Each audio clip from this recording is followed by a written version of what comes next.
Now, more than ever before, there is incredible turbulence and chaos in the marketplace. The fabric of Social Security and employer security is so brittle you can practically hear the threads snap. Our safety nets are broken, and no one is in a position to stitch them back together. But there's hope, and that hope just so happens to look like you and me. Life insurance professionals have the solutions to these intimidating problems. We're the one segment of the financial services industry that can provide certainty in an uncertain world, and so we have a moral obligation to educate the public about creating their own security. We can provide clarity in the chaos, calm in the storm, but so far, we've done a pretty weak job of it. The statistics are staggering. Only 44% of U.S. households have individual life insurance. And half of those same households admit they don't have enough life insurance. At a time when access to information is at an all-time high, this exposure is at a 50-year low. Americans are conflicted, or maybe even confounded, about what to do to protect their financial futures. They know that the traditional safety nets are vanishing, but they're not taking the right actions to protect themselves and their families. Even as they see the bottom rungs of the traditional socioeconomic ladder are vanishing. The good news is, we've got the solutions. And now, more than ever, we need to tell the right stories, the right way, to help Americans understand how to turn our products into their solutions.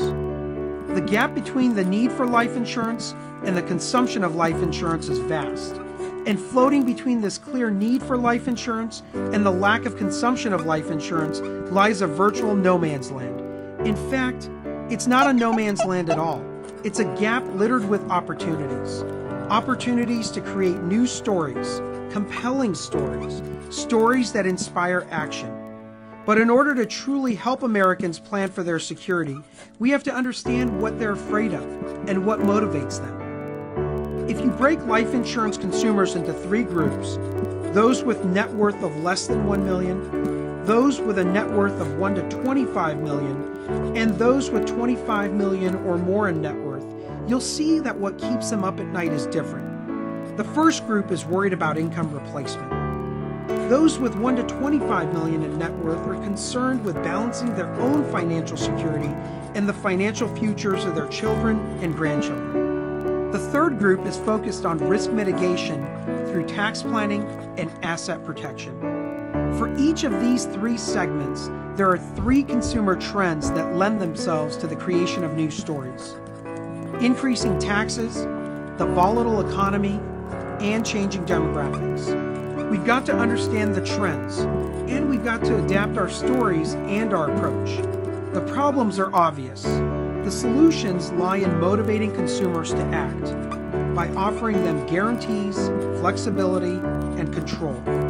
In a world where so much feels so uncertain, security is actually well within reach. Our products offer unique benefits that allow our consumers to protect themselves, rely on themselves, without depending on the whims of government or an employer. It's called self-security. It's simple, and it's smart.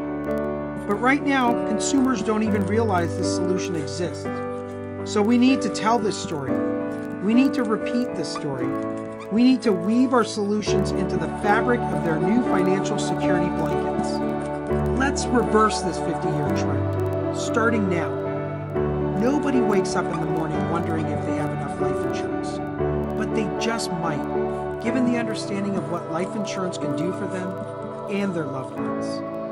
Life insurance is there through the turmoil, fending off threats and instability. Our products take the risk out of life. They provide the very certainty consumers need: guarantees, flexibility, and control. And more importantly, peace of mind. Together, we can transform tomorrow.